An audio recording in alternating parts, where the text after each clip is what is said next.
Good evening है ना आपके साथ इवनिंग लाउंज में। और जनाब एक खूबसूरत शाम आप लोगों के लिए वीकेंड के लिए बहुत सारे प्लान बनाए होते हैं जनाब। यहाँ जाने बच्चों की तो वैसे ही छुट्टियां आजकल समर वेकेशंस मना रहे हैं, खास तौर पर जी बच्चों की सिर्फ छुट्टियां होती हैं। जो पेरेंट्स होते हैं वो बेचारे बहुत ज्यादा बर्डन उनके ऊपर आ चुका होता है क्योंकि बच्चों की बहुत सारी फरमाइशें और मदर को ज्यादातर टाइम नहीं मिलता। लेकिन मैं आपसे हमेशा कहती हूँ कि सुबह हो, दोपहर हो, शाम हो या रात हो, जिंदगी का हर लम्हा खूबसूरत बनाए और यही खूबसूरत लम्हे यादगार बन जाते हैं। क्योंकि देखें कि हमारी जो कल है वो कभी आती नहीं, हम आज में जी रहे होते हैं और फिर यही चीज़ हमारी पास्ट बन जाती है। तो हम हमेशा अपने आज को खूबसूरत बनाएं ताकि हमारा जो आने वाला कल हो वो खूबसूरत हो सिर्फ इस आज की वजह से। तो क्या ख्याल है कि आज की शाम भी हो जाए आपके लिए बहुत ज़्यादा खूबसूरत। आज हमारे दो बहुत अच्छे गेस्ट भी यहाँ पर मौजूद हैं जिनसे आपकी मुलाकात करवाऊंगी।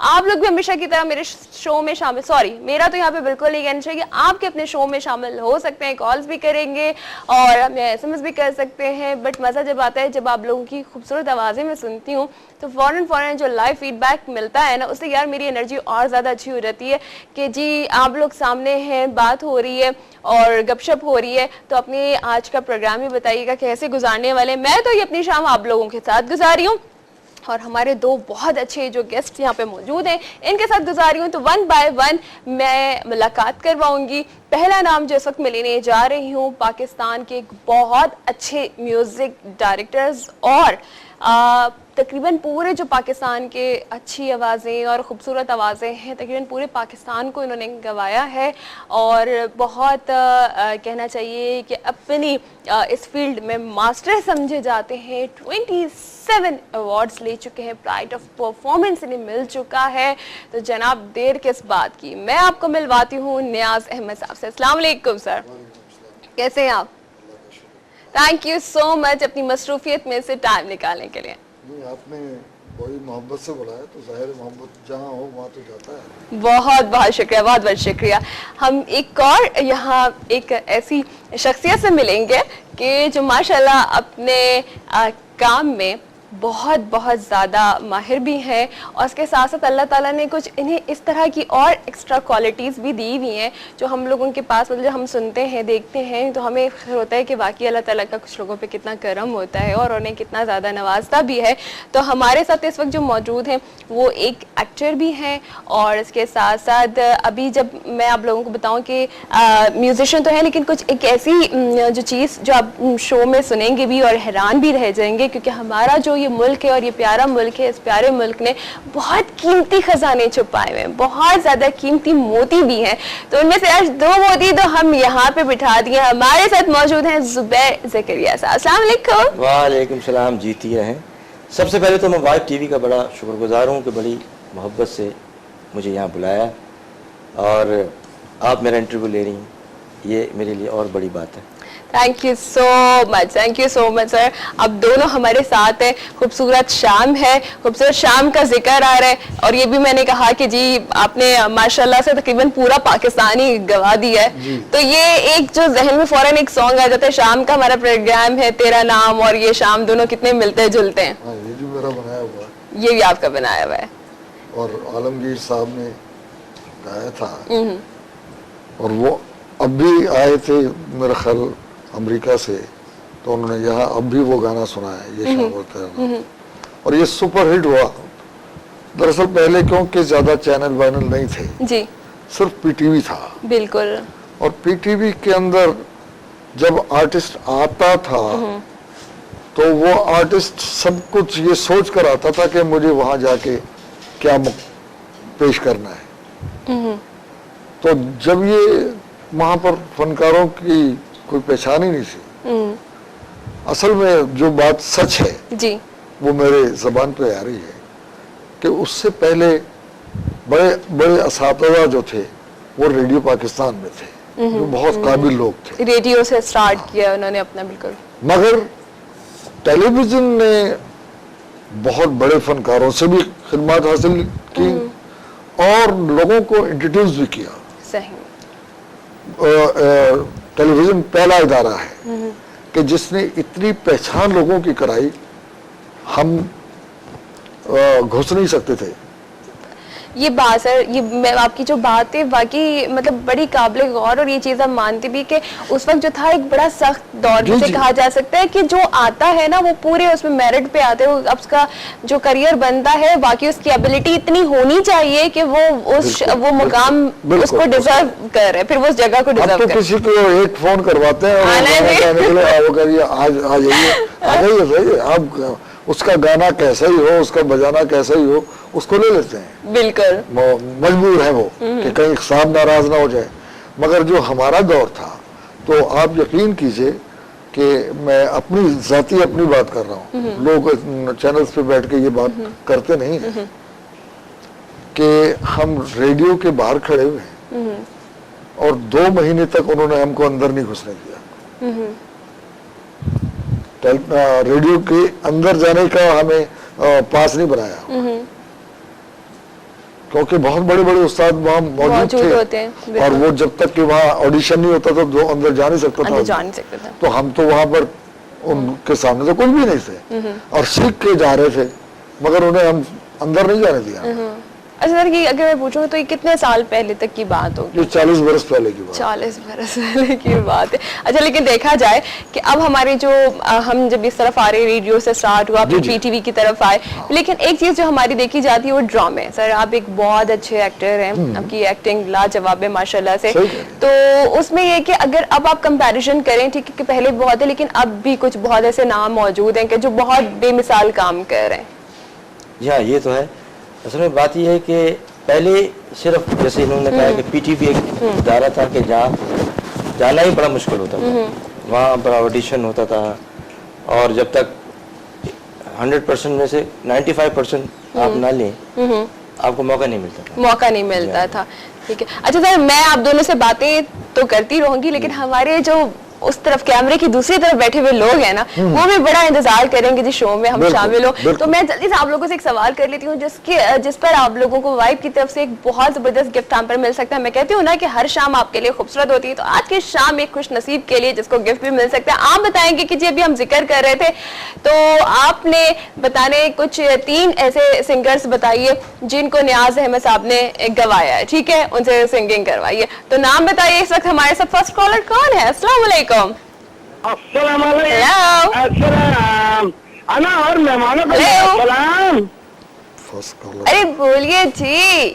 क्या हाल है, खैरियत से? ठीक है आप? थोड़ा सा लाउड बोलिएगा। अस्सलाम वालेकुम। टीवी का वॉल्यूम कम करके। टीवी चल रही है। आवाज मुझ तक नहीं आ रही। So sad. हेलो हेलो, जी, अस्सलाम वालेकुम। अस्सलाम वालेकुम जी, आवाज आ रही है? जी बिल्कुल आ रही है। कैसे हैं आप? अल्लाह का करम, आज तो जबरदस्त आपने 2 मोटी मिठाई हैं, वाकई प्रोग्राम को 4 चांद लगा दिए। और जाहिर है इन्होंने जो कहा है कि पीटीवी का हिसाब बताया, वाकई अंदर जाना बहुत मुश्किल होता था। मैं भी वहाँ जाता था, तकरीबन 4-4 घंटे 5-5 घंटे गेट पे बैठे रहते थे। अरे अपना नाम तो बताइए पहले आप। अरे मैं आबिद बात कर रहा हूँ। आबिद साहब कैसे हैं आप? अल्लाह का करम, अल्लाह का करम। माशाल्लाह माशाल्लाह। जी आप भी बताइए कि वो इंतजार, वाकई वो एहसास दिलाता था ना कि मेहनत करके पहुंचे किसी जगह पे। यहाँ था तो देखा, कई मरतबा देखा, वहाँ पर जवानी में बड़े होते थे और वहाँ पर कभी इब्राहिम को गवाते थे, कभी अपना हमारा एक और वो ईरानी से, क्या नाम है, नाम मेरे नीचे निकल रहा है, बहुत लोग। तो ईरान से आए थे। और एक हमारे ये थे आलमगीर साहब थे, एक इब्राहिम थे और एक और थे। चलो एक मिनट मैं लिख भी लूँ ना। आलमगीर साहब को और क्या नाम बताया आपने? एक आलमगीर था और एक था ना उन्मा, उन्मा कर भैया, उन्मा ही से डर भैया जो गाना। शेकी। शेकी, हाँ, शेख मोहम्मद अली शेकी। ठीक है। और तीसरा नाम बताइए। इब्राहिम वगैरह से भी करवाया था इन्होंने। इब्राहिम साहब को भी। ओके ठीक है जी। ये आप साहब आपने 3 नाम बता दिए, बाकी और इनके लिए यही कहूँगा, ये शाम और तेरा नाम कितने मिलके जुलते हैं, ये शाम देखूंगा तेरा नाम जब लूंगा, ये शाम और तेरा नाम। Very nice. Thank you so much Hafiz साहब, thank you so much for calling. और जनाब देखिए जी, इन्होंने भी 3 नाम बता दिए, बट अभी हम इन नामों का जिक्र नहीं करेंगे क्योंकि ये सवाल है, इसे जरा थोड़ी चुप रहना है। अच्छा ठीक है जी, आपसे मैं पूछ रही थी सर कि वो देखिए मेहनत की, पीटीवी का दौर भी होता था, नियाज साहब ने इस तरह किया, तो आप इस चीज से एग्री करते हैं कि मेहनत करके किसी जगह पे जब मुकाम हासिल हो तो वाकई फिर वो रहते हैं, ये नहीं कि 4 दिन चांदनी और उसके बाद अंधेरी रात है। जी ये तो बात है, मगर अब ये है कि चैनल इतने हो गए हैं कि हर आर्टिस्ट को मौका भी मिलता है। पहले ये होता था कि इतने आर्टिस्टों को मौका नहीं मिलता था। हाँ, तो बड़े अब ये है सिलेक्टिव कि होते थे। हर आर्टिस्ट चाहे वो अच्छा है या कम अच्छा है, मगर उसको मौका मिल जाता है और काम कर रहा है।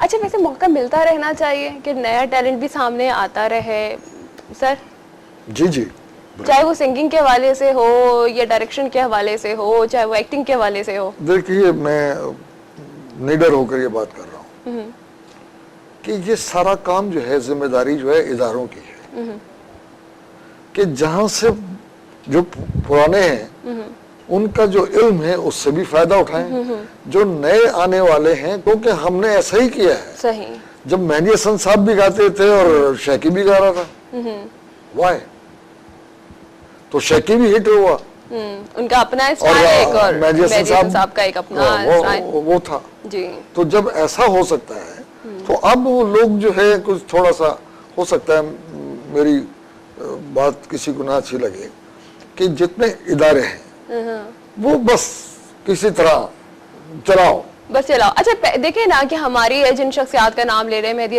हसन साहब है, बहुत सारे और एक्टिंग के हवाले से, सिंगिंग के हवाले से, ये एक इंस्टीट्यूट का दर्जा भी रखते थे, क्योंकि प्रॉपर कोई इंस्टीट्यूट तो हमारे पाकिस्तान में था नहीं जहाँ पे जाके सीखा जा सके, तो इन्हीं को देखकर इन्हीं से हर चीज सीखी जाती थी और वो फिर आगे ऐसा ही है कि जब तक के, और कोई भी, मैं मेरी जाती बात है ये जो मैं कहता हूँ लोगों के सामने, कि दुनिया का ये पहला इल्म है मौसीकी, जो पहले प्रैक्टिकल और बाद में थ्योरी। सही, ये बगैर सीखे आप कुछ नहीं लिख सकते। बिल्कुल बिल्कुल, ये बात तो है। अच्छा हाँ, यही चीज है कि सीखना हर जगह जरूर, कुछ टेक्निक्स चाहिए होती है हर काम को करने के लिए। जब आपको टेक्निक्स आ जाएंगी तो 10,000 किताबें पढ़ ले, आपको कुछ नहीं आएगा। हाँ। और एक जगह पे आप फिल्मी गाना गाते हैं, भाई ये तो बहुत अच्छा गाता है, बताइए। और प्लस ये है कि जैसे मैं अपनी बात बताता हूँ, मैंने स्टार्ट किया एज ए ड्रमर, ये मैं बात कर रहा हूँ 72 की, when I was in college. तो मुझे ये भी शर्फ हासिल है, मैंने नियाज साहब के साथ ड्रमिंग की है हिंदी गानों में। बिल्कुल। तो ड्रम्स मेरा सबसे पहले इंस्ट्रूमेंट था। उसके बाद मैंने फिर तबला भी सीखा। मेरे उस्ताद हैं तारी साहब, जिनसे कुछ मैंने सीखा है। ज़ाहिर है, जैसे ये कहते हैं, जब तक उस्ताद नहीं है और जब तक आप किसी से बेसिक ट्रेनिंग नहीं लेते तो आपके फ़न में भाग नहीं लगते।